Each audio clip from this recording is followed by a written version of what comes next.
la página de la Feria del Libro, feriadellibrodigital.com, para poder estar al tanto de todo lo que va sucediendo, para poder hacer sus compras, para ver distintos autores, distintos libros que te interesen. Allí podés ingresar y vas a tener toda la información. Pero nosotros tenemos que seguir hablando de distintos conversatorios, porque junto a Franco Rivero, a este autor también local, vamos a estar analizando sus poemas y los de otros autores también. Un conversatorio que nos lleva a ver un poquito más allá de las escrituras locales. Pa' que los zapaten en el norte del Chaco. ¡Ah, qué chacarera, hermano! ¡Opa!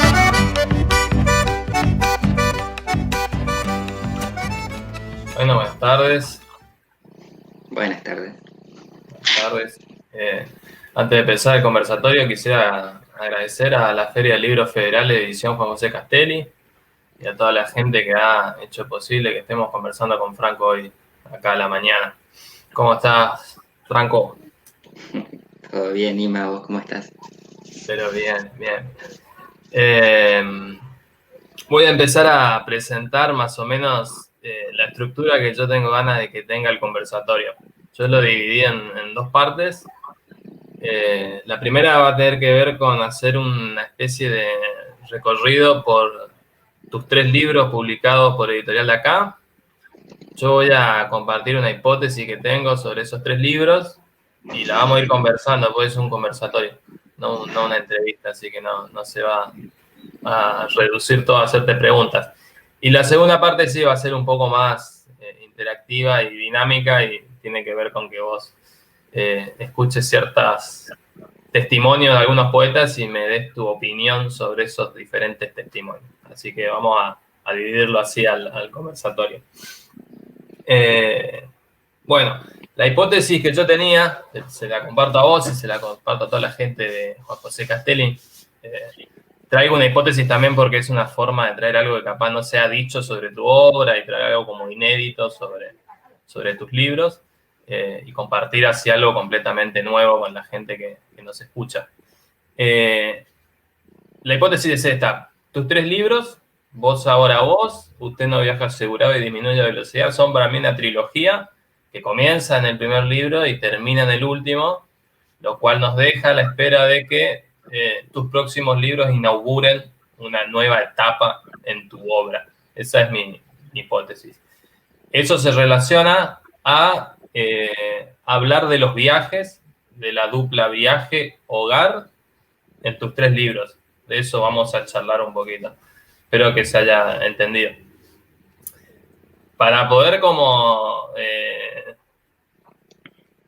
mostrar esta hipótesis o darle sustento, lo que yo tomé fueron los 3 últimos, el último poema de cada poemario. El primero de Vos ahora vos, el último poema que no tiene nombre, Naufragio, y Para Naroga en Disminuye la velocidad. Te voy a pedir, Franco, que leas, si te puedo pedir algo, el último poema de Vos ahora vos, para ir entrando en clima también. ¿Viste que hay personas que tienen el corazón como un hogar, que aún sin creer en la palabra hogar, ese corazón te gusta? Bueno, eso, así de simple.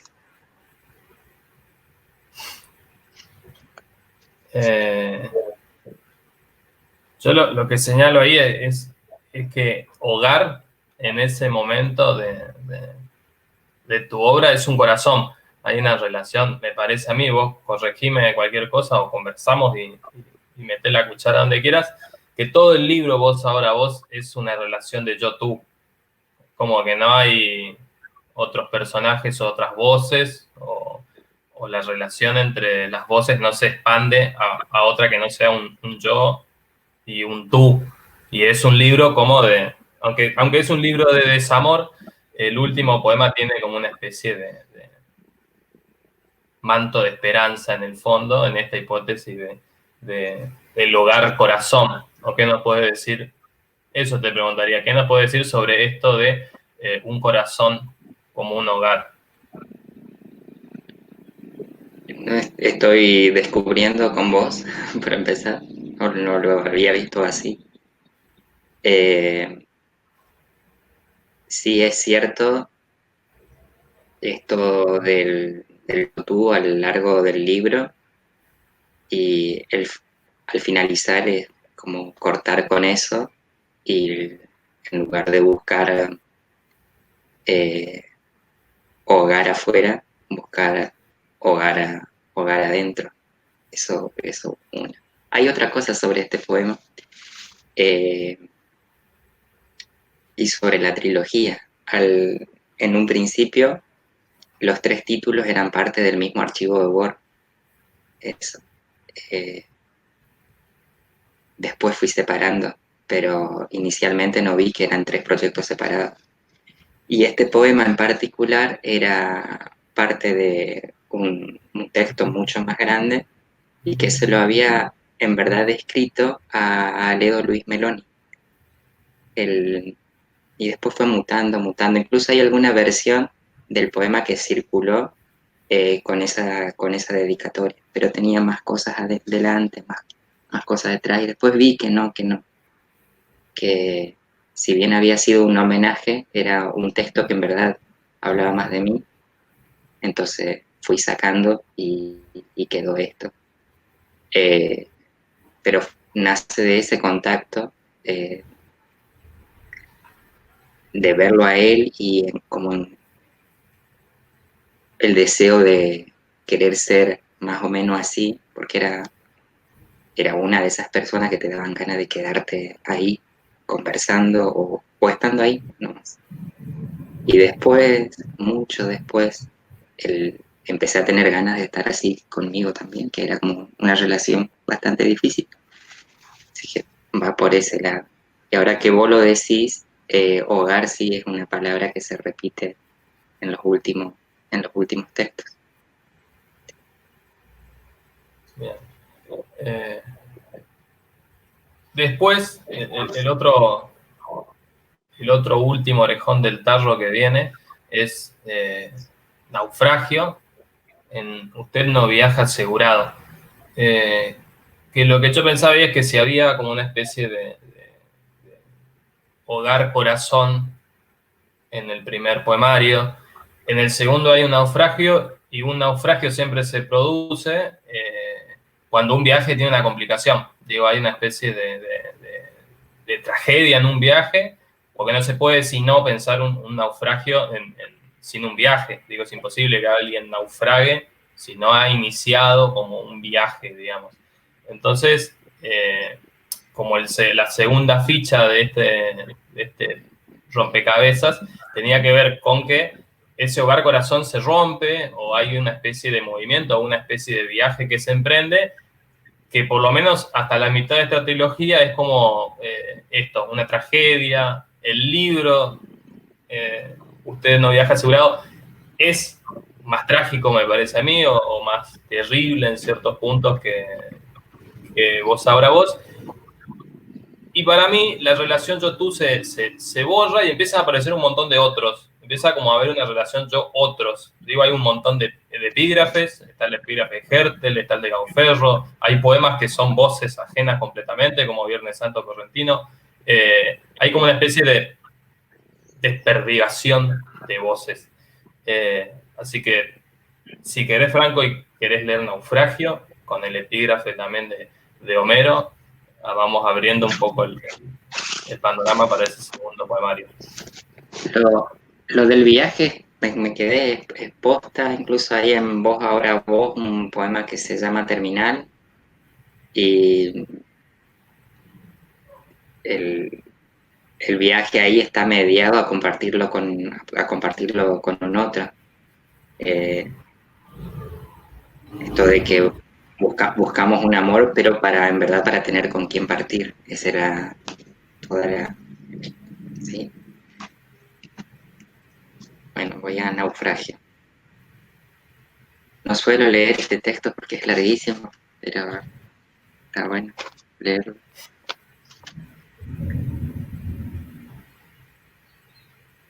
El mar es el mar, el naufragio es el naufragio. escuchan, la gente no entiende, no existe héroe. Mentira, no me ayudó una tabla, no me llevó hacia la costa un delfín. Pude morirme o no, pero siempre tuve que nadar.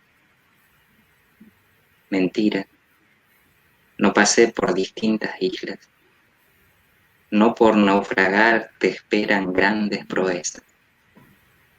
El naufragio es puro naufragio y punto, es puro miedo de ahogarse, es puro miedo. ¿Por qué será que buscan en el infierno la luz? ¿Acaso no sería más fácil correr? ¿No sería más fácil vivir en la superficie? Sepan que no puedo descender al infierno si ya nací allí. Ya nací allí.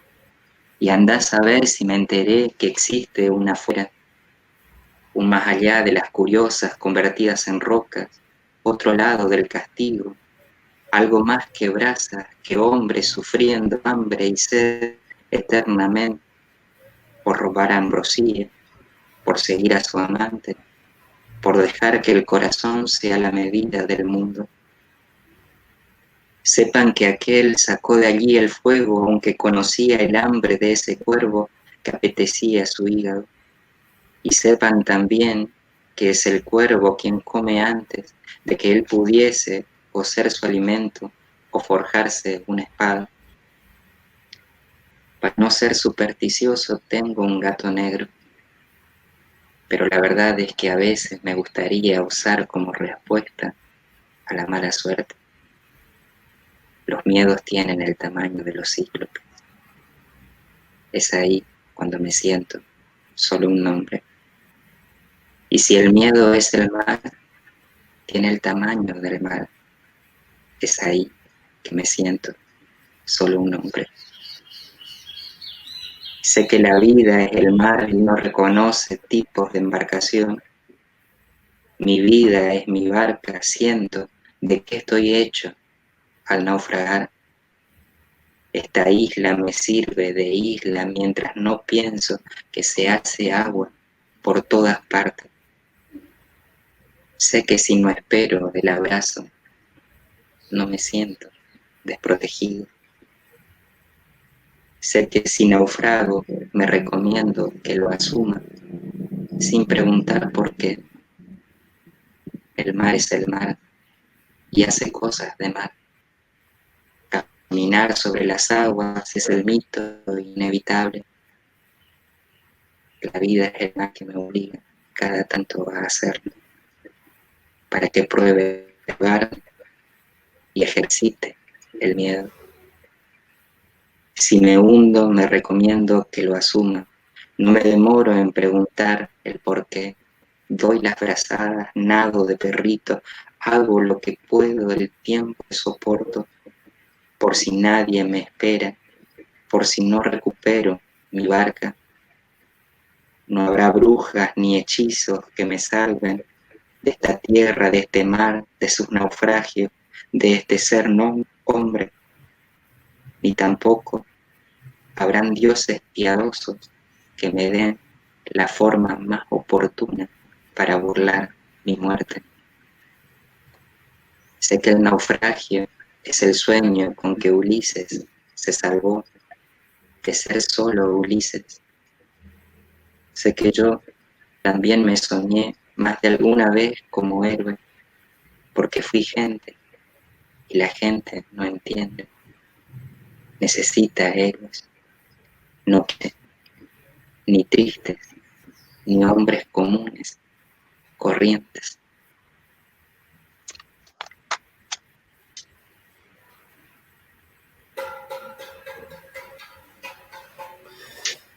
Bueno.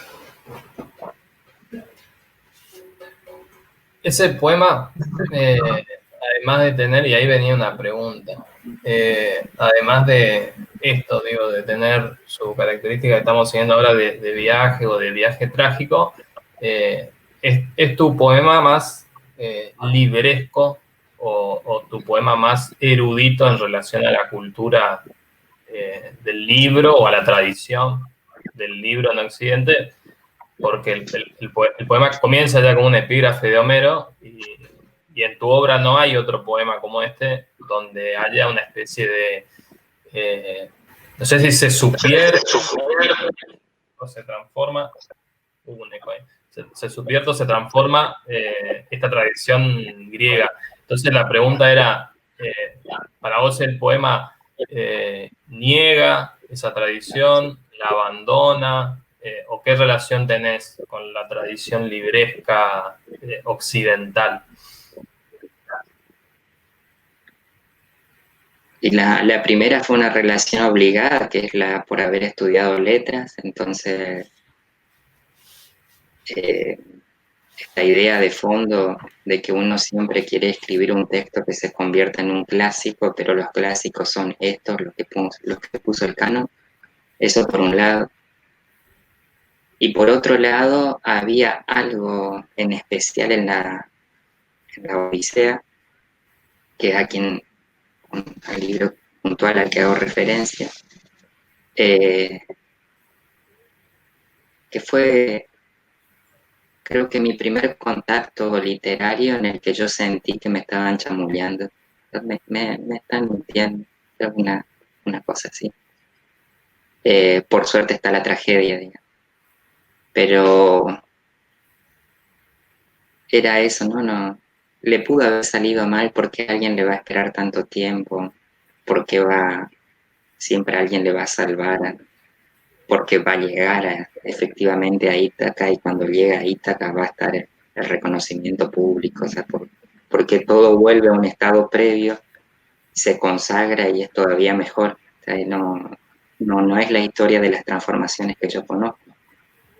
Y tampoco el mar no conozco. Es gracioso porque el poema hay un alemán que hizo un corto de naufragio, porque tomó todo lo de mar, y incluso aparezco yo leyendo como si conociera el mar.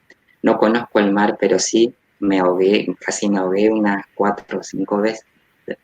Entonces tenía el recuerdo de cómo fue esas veces en las que casi me ahogué y cómo hice para salir. Y me imaginaba eso todavía río más adentro. Entonces quería un naufragio que valiera por ser un naufragio, y que un hombre valiera o valiese únicamente por tener miedo y porque las cosas le salgan mal, o que un hombre valiese porque es triste. En ese momento no tenía otra cosa para ofrecer que mi tristeza, digamos, y garpaba en ciertos libros, pero no garpaba en mi vida, porque uno tiene, cuando te preguntan cómo estás, vos no solo tenés que decir bien, sino después cuando vivís, se tiene que notar que más o menos vivís bien, porque estar bien es la manera más conocida de ganarse la vida ante el resto, digamos. Y yo no me podía ganar la vida ante el resto porque en verdad estaba triste, en ese momento estaba triste. Entonces, la mejor forma que yo tenía en ese momento de cuestionar lo que conocía del mundo era únicamente la literatura, porque lo que conocía del mundo, el tipo de explicación de por qué el mundo es así, también venía por la literatura. Después eso cambió, pero en ese momento la única forma de darle argumentos al mundo venían por el plano literario. Entonces me puse a discutir con ese plan. En ese momento todavía no conocía la figura del antihéroe, por ejemplo. Así que cuando escribí ese texto, una figura que después una categoría estudiada que yo desconocí. Es más, griego nosotros damos en el primer año, así que no tenía idea de lo que era el antihéroe. Eso fue mucho después. Está por ahí. Bien. Bueno, ahora vamos a Disminuye a velocidad, el último libro de Franco Rivero publicado por ahora. Ahí lo que aparece, yo voy como mostrando que para mí hay una especie de ampliación de la mirada en cada libro. Si en el primero había un yo tú y en el segundo hay un yo otros, como que se abría mucho más la mirada. En Disminuye a velocidad hay un tercero donde la mirada se abre al paisaje o se abre completamente a otro plano que es el plano del paisaje. Trastocado o esa mirada sobre el paisaje cambiada por los epígrafes que tiene el libro, que ubican como la mirada desde otras perspectivas.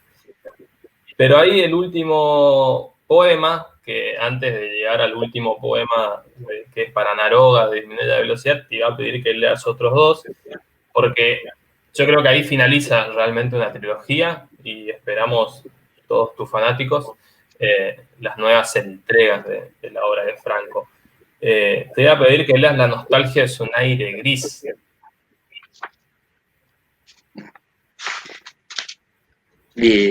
Disminuya esto es re Castelli. Sobre todo el poema que está pidiendo que lea. Ya vamos a llegar a eso, Paciencia a la gente de Castelli que nos está escuchando. La nostalgia es un aire gris. Lo que distingue paisaje de paisaje es el propio corazón. Lo sé. Pero no me hallo acá. No me hallo.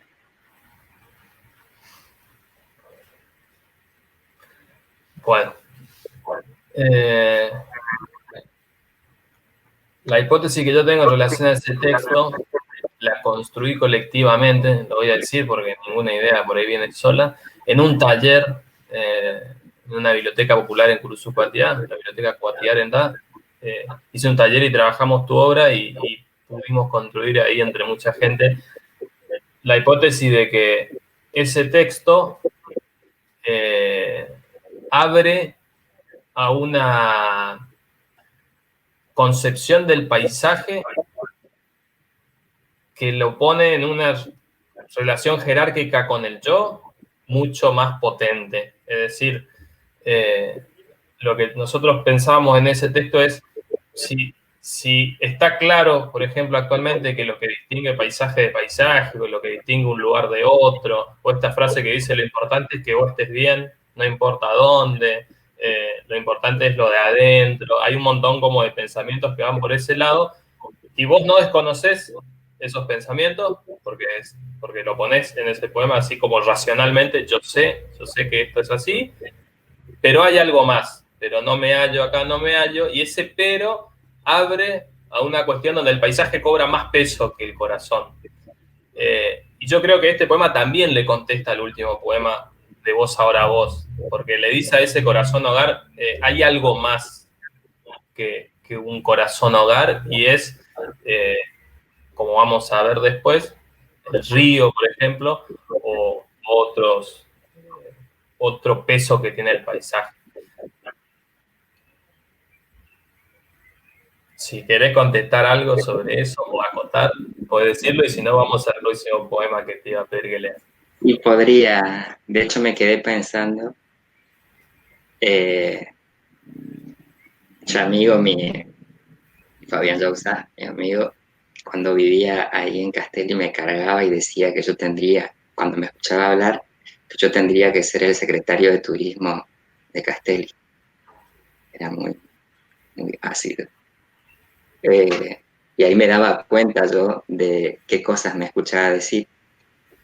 Y en esto de que es el corazón el que termina definiendo, Castelli pasó a ser para mí, en esta relación mía con el paisaje, un lugar donde no quería estar, donde no me hallaba. Mis amigas y mis amigos saben, o sea, era un paisaje que me hacía sufrir mucho. Extrañaba demasiado mi lugar, demasiado estar acá. Pasó de ser eso a ahora a ser un lugar al que vuelvo porque son los únicos años, casi los únicos años que compartí con quien creo que amé más en mi vida, que es a mi perra, con Morotí. Y entonces mis 6 años en Castelli son de esos 6, 5 años con Morotí. y cuando necesito algo, recuperar algo, necesito sí o sí volver a ese lugar. Entonces recuerdo el club esportivo, recuerdo las manzanas, los lugares donde viví, la plaza, todo mi recuerdo más pasó a ser un lugar de absoluto afecto y a donde vuelvo para recuperar afecto. De hecho, en la reedición de Disminuye a Velocidad,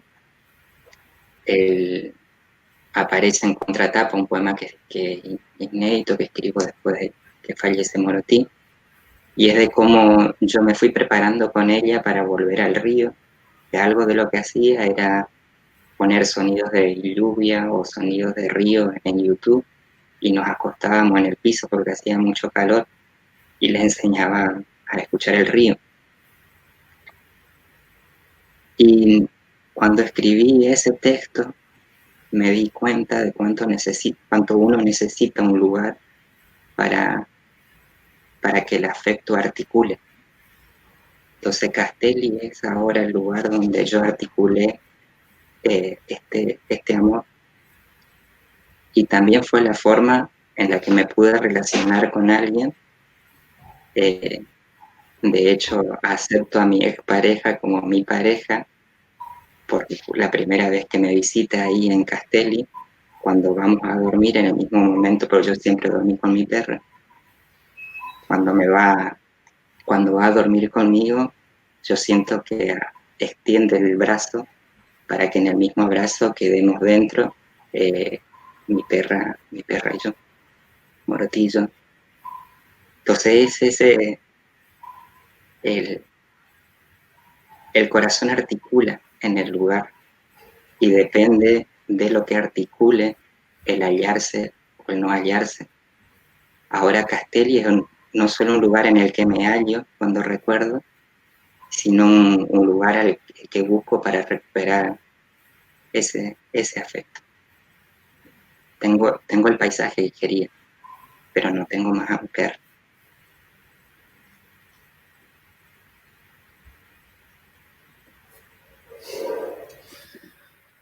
¿Querés que lea el último poema?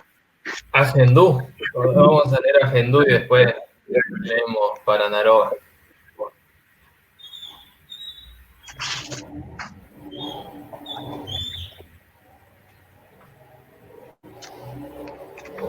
Así se nota que no preparamos porque no me gusta preparar a mí.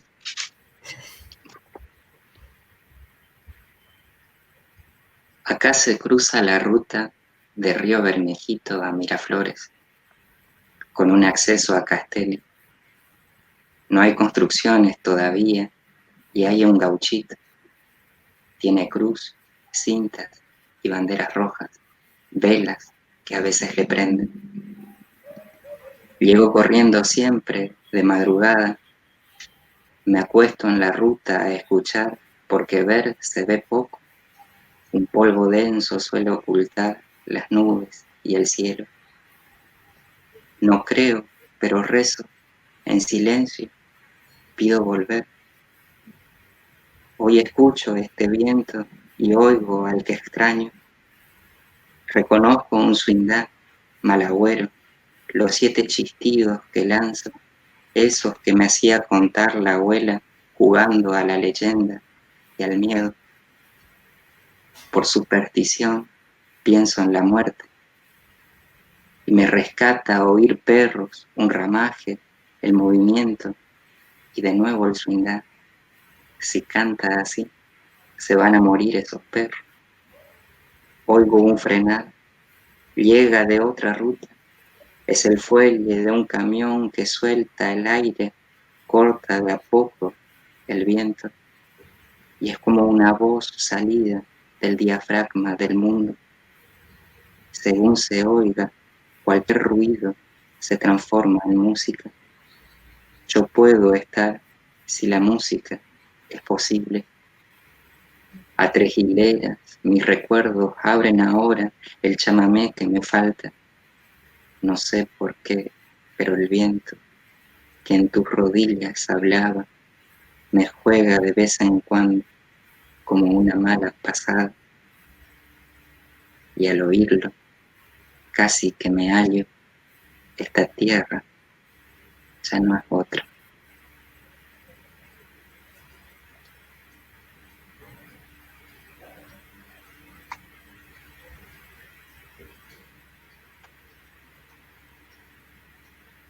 Ahora sí vamos a parar.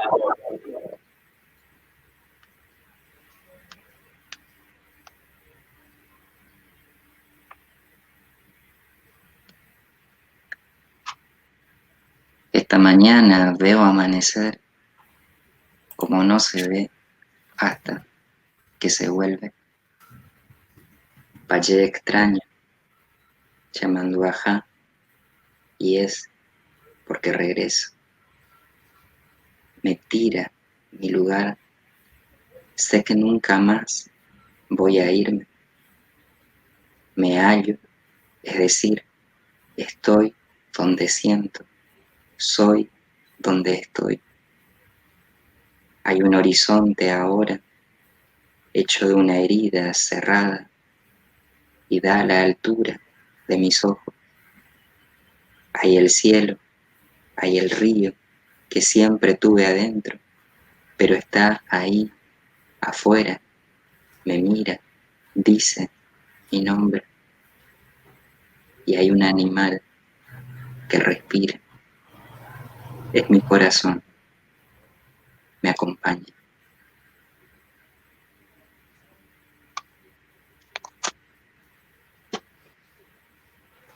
Castelli está en casi todo, disminuye la velocidad, casi todo ese libro.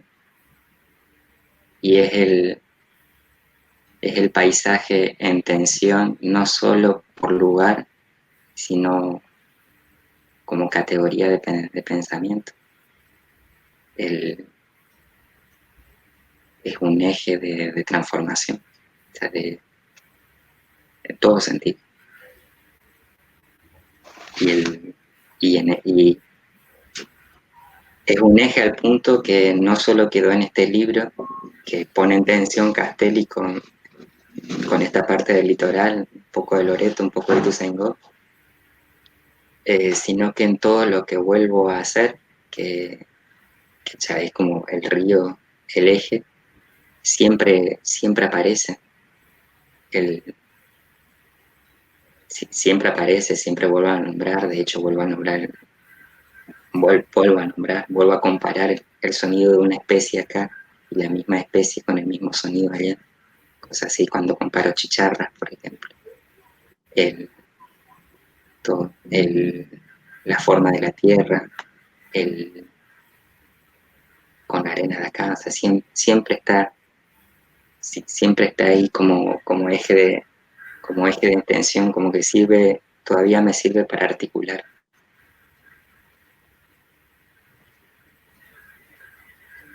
Bueno. Con eso termina para mí la primera parte de este conversatorio, con un recorrido diferente, o vamos a ponerle de inédito, por tu obra.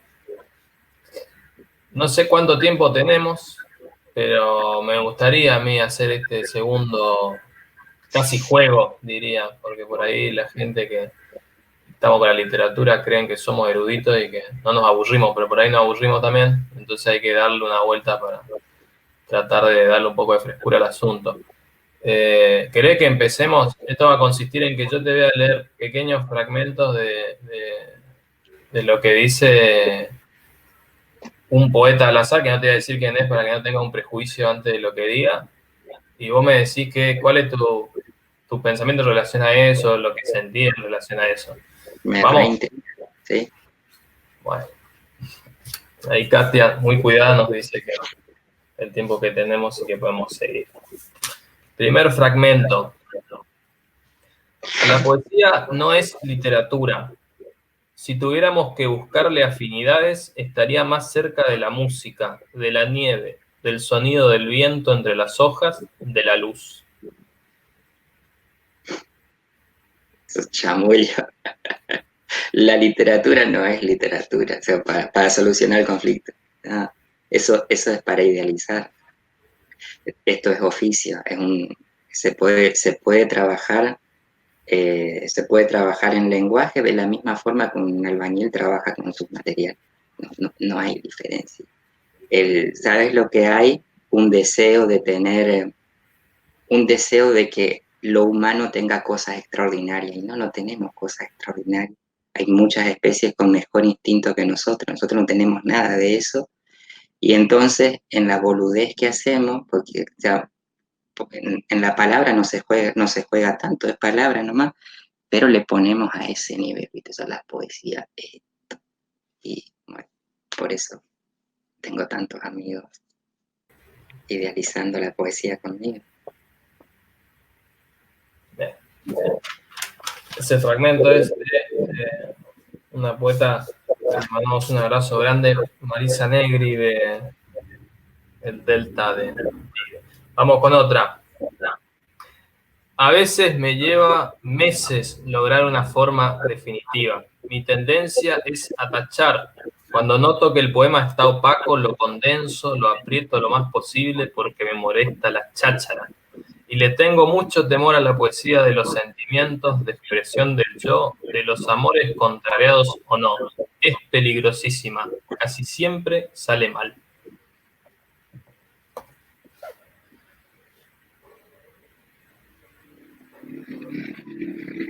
Coincido en lo de meses sí, se necesita mucho tiempo. No meses, se necesitan años. Muchos años incluso. Yo hay textos que todavía no cierro, que arranqué más o menos a los 20 años y por cumplir 40 y no los puedo cerrar. Y que no, en esa parte sí. El resto, ¿qué entra dentro del texto? ¿Qué puede estar adentro? ¿Qué puede estar afuera? Lo mismo que está afuera puede estar adentro. Exactamente lo mismo. Para mí, lo cursi, lo doméstico, lo íntimo, para mí ahí están los desafíos posta. O sea, que no podría renegar de que eso aparezca en un texto. O sea, el 90% de nuestra vida es doméstica, íntima y cursi. ¿Y por qué la literatura o lo que hagamos con arte tendría que basarse solo en el 10% que está fuera de todo eso? Eso no es eso. Vamos a otro. Esa poeta era Circe Maya. Le mandamos un abrazo a Paysandú, Uruguay. No parece ella, ¿viste? Encima lo visible y lo cercano, no parece ella. Este te va a gustar. Como todo poeta, tengo una antena especial, un hilo donde vienen a parar las luces del más allá. Ando con una antorcha que oye. Vida. Que parece viste que inaugura los Juegos Olímpicos, el que da vuelta con la antorcha.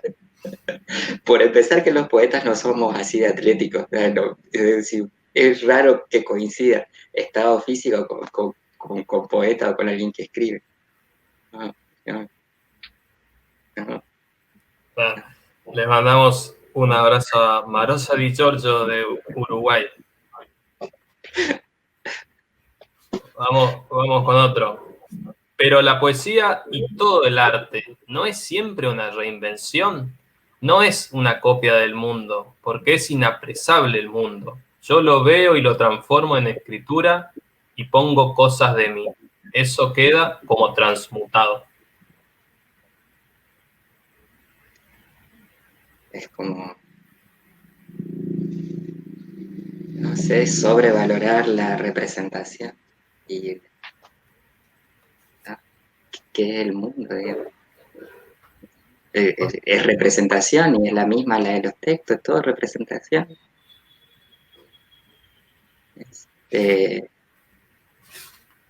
¿Por qué el mundo está fuera del texto? ¿Por qué? Es mentira. El mundo está dentro del texto. Es más, como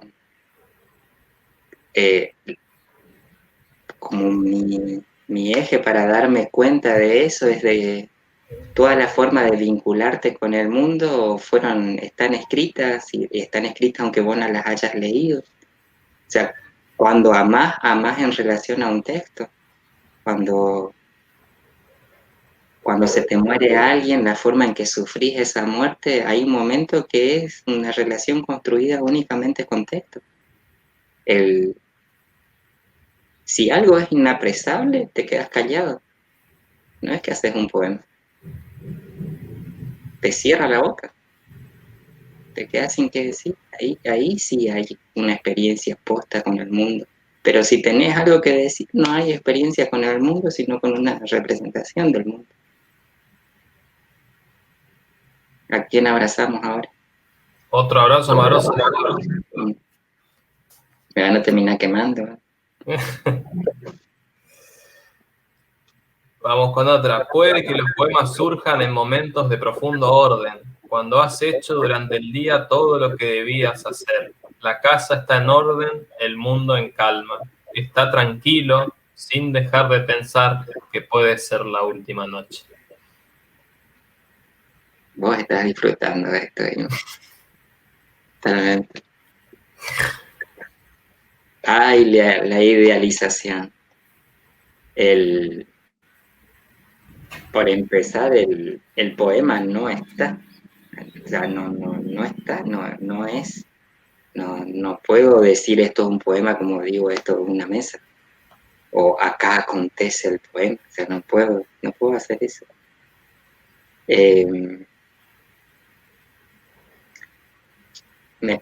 A mí lo que me pasa es como tener conciencia del oficio, entonces es estar la mayor parte del tiempo que estoy despierto, estar en situación de escritura, de alguna forma u otra forma. Después el único momento de orden es cuando trato de construir algo con esa situación en la que vengo estando, porque ahí la corto. O sea, venía en una situación de escritura hasta que me pongo a tratar de hacer un texto, que sería un poema. Ahí se destartala todo, porque tengo que, en algo completamente estático, dejar registro de todo o traducir todo el movimiento anterior. Así que me pasa totalmente al revés. Viste que digo siempre en orden el desorden. Bueno, eso es como un caos, así, un desorden permanente, y el poema que corta eso, la construcción de un poema corta eso, y cuando corta vos tenés que leer que se mueve. Es como hacerle una foto al río, que vos mirás y crees que ves el río y es una cosa quieta. Incluso puede decir se estaba moviendo, va hacia allá, había olas, pero no, eso está quieto. Es exactamente lo mismo. Bien. Un abrazo grande porque son grandes poetas todos los que estoy nombrando. A Estela Figueroa, poeta santafesina. Vamos con este. El lenguaje oral depende de la respiración. Tiene más canto, más cadencia que el lenguaje escrito, aunque a veces haya que meter un para completar la métrica de una frase. En lo que escribo hay siempre respiración. Nunca se cae la frase. La parte de la respiración, sí. Ahora,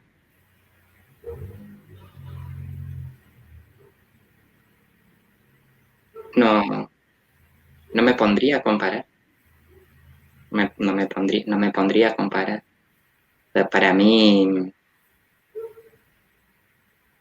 ni siquiera le digo oralidad, yo le digo conversación, o sea, estar en situación de conversación. Porque hay un montón de cosas en juego que no es solamente el lenguaje, hay cuerpos, hay memoria, hay recuerdos.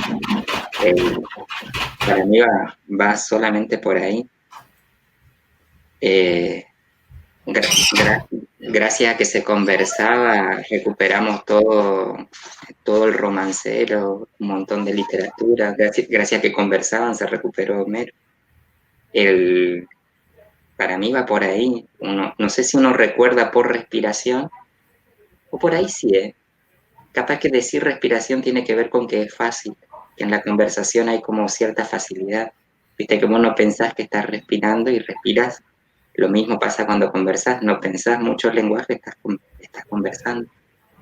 Por ese lado sí, como el dinamismo, pero sí no compararía, porque se puede hacer en un texto, en un registro escrito, absolutamente estático, se puede recuperar todo ese movimiento, toda esa respiración, porque es un ejercicio de representación nomás, ¿no? Eso. El tema es cuando... Lo que pasa es que nosotros miramos los libros con cierta seriedad.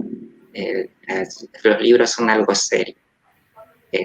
Y te dejan bien parado. Esto son todo prejuicios, ¿viste? Por eso la mayoría de las conferencias estas o conversatorios y demás aparece con gente con bibliotecas enormes atrás. Porque los libros son serios y te ponen a vos en cierto lugar de seriedad.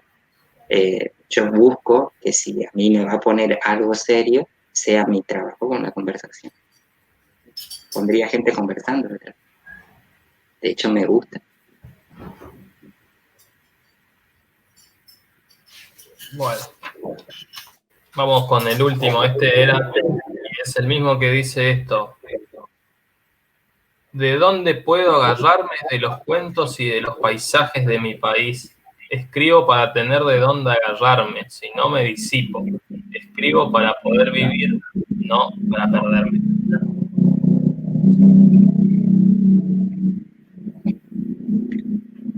Bueno, yo no sé para qué escribo. Me encanta.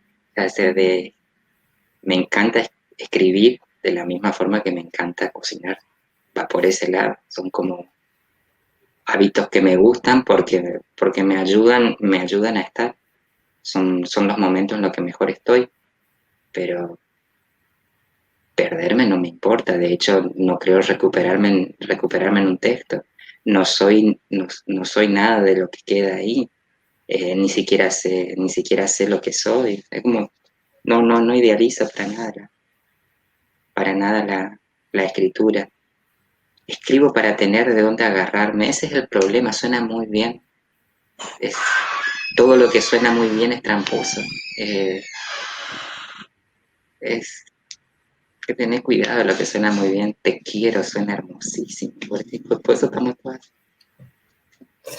Bueno, esos dos últimos fragmentos eran de Ricardo Celarrayán. Le mandamos también un abrazo a Ricardo, esté donde esté. Yo creo que ya fue una experiencia muy linda. Todos estos fragmentos los saqué de este libro de Osvaldo Aguirre, que se llama La tradición de los marginales, donde él entrevista a muchos poetas de nuestro país. Un libro muy recomendable. Y el fragmento de Marisa lo saqué del libro En lo visible y en lo cercano de Kevin Jones, acá editado en Paraná. Bueno, Franco, muchas gracias por charlar y por compartir con la Feria del Libro Federal en la edición de Castelli, conmigo y con toda la gente que se acerque a escuchar este conversatorio. No. Gracias a vos por lo filoso y por invitarme a leerme desde otro lugar, y también algo que tenés, que eso de, bueno, a ver, meter la pata. Y yo tengo problemas en meter la pata. Estoy convencido. Viste que esto que decía Chantal, convencer es dejarte vencer, con y vencer, dejarte vencer. Yo estoy convencido, yo ya estoy así. Así que meto la pata con gusto, y aparte es como que efectivamente vengo pensando las cosas que digo, por eso no las preparo, no necesito prepararlas porque están acá. Así que me ganaré amigos, muchos amigos.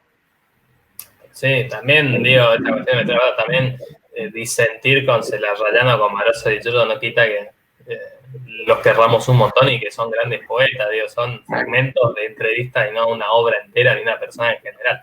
Así que eso también, no hay que tenerle miedo a la polémica o la no discusión, que trae menos esto. Disentir es una forma del afecto, dice Franco Rivero casi siempre.